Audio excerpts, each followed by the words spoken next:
Howdy folks, Doc here with Last Best Tool, and this cool little battery-powered tool is the Seesii sliding compound miter saw. Runs an 8-inch blade, it comes with two 5 amp hour batteries, and it really performs. I was kind of surprised. I was looking for a battery-powered compound sliding miter saw. There are a handful of them out. A lot of them are expensive when they move from just a regular miter saw to a sliding miter saw. But I thought I'd take a chance on this guy. The company contacted me, and I looked up, and they make a ton of battery-powered power tools. So that's one indication. Not only that, they have variations of similar tools, especially with pole saws and clippers and things, pruners. And I thought, well, okay, looks decent. It slides super smooth. That was kind of surprising to me. I didn't have... for the price, it sells for $285 on Amazon, but then there are discounts and a $50 coupon and stuff like that. But I've been looking at Milwaukee's, and the one I want is close to $600, plus it weighs a lot more. Most of the stuff I'm doing is cutting either 1x lumber or 2x4s. In this case, I'm going to chop up a bunch of 2x6s, old ones. Does come with a laser, there's light, it's well thought out. I do have a Hitachi, a professional one that I absolutely love, but it's a lot more expensive and heavy, and I've got that bolted to table in my shop.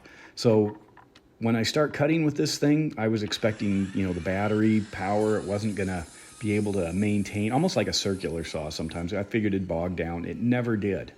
Never bogged down, never really had any problems. And in fact, I did a sustained run with it, and I was kind of surprised. Just went and went and went and went and went.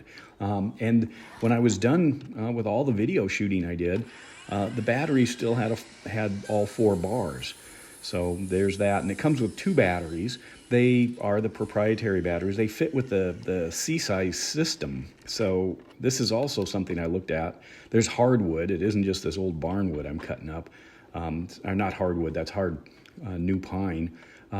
This thing adjusts sideways. It's got the mitering for that. It's got the ability to tilt the blade. For a DIYer or a portable system, for most of the stuff, what you're going to need is easily possible with this saw. But here's the difference. Yeah, there are some inexpensive ones, similar competition, but look at the feature set, primarily the cutting capacity. This thing can cut up to 4 inches thick and up to 12 inches long. So that's where that compound slide, or that sliding part, comes in. Lots of things slide, but they might not slide very far. Maybe 5 inches, 6 inches, maybe 8 inches. This will give you the ability with that blade to cut a 12-inch board. So now we're talking very nice, clean cuts. I mean, impressive. And that's using their stock blade. And of course, any 8-inch blade that fits on this would be great. Now, here I'm going to zap through this thing a bunch of times. I'm not going to turn the saw off. I'm just going to run it. And again, I've been cutting a bunch of wood, and I've still got the same battery in. So yeah, if you're a professional cutting all day long, perhaps maybe there are other options like the Milwaukee for $600. But if you were putting, standard project stuff, and you want to work outside or have the portability, throw it in your truck, whatever, something like this, I mean, I had 0 issues. The only thing I noticed was the little fences. They're thin aluminum. So a pro, you want that really solid feel. My Hitachi's got just a bulletproof feel. This is pretty thin, but again, it's designed to grab it by a handle and, carry it around. It's battery powered. It's not going to do the heavy use work that one of the corded tools might, although I can't imagine I'm going to run into any limitations with this thing unless I'm doing some weird stuff. Sometimes I do that, cutting big notches and beams and things like that. It looks like a safe saw. The blade guard, the handle, the trigger mechanism, all of that seems fine. I have no worries. And the ability to just cut and cut and cut is just kind of shocked me. I'm using this on my Klein Modbox work table there, and it actually fits in just fine. You can see this sitting off to the side.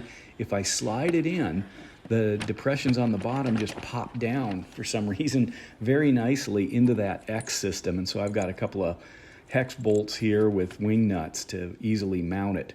You can easily just lock the blade or lock the mechanism. I found if I lock the handle down just like that and then balance it about in the middle, you can find where that actually fits for you. You can turn a little set screw on the back to lock the sliding part so it doesn't move around. And then it is so easy to just pick up and carry around. It balances well. It's not very heavy. And honestly, and that's the aluminum base you can see there. So I can easily just set it up, use it wherever, on the ground, on a pickup bed. I can use it on, obviously, that table, which it works great on. Anyway, there it is. I'm pleased. That's the Seesii compound sliding miter saw. With that, Doc out.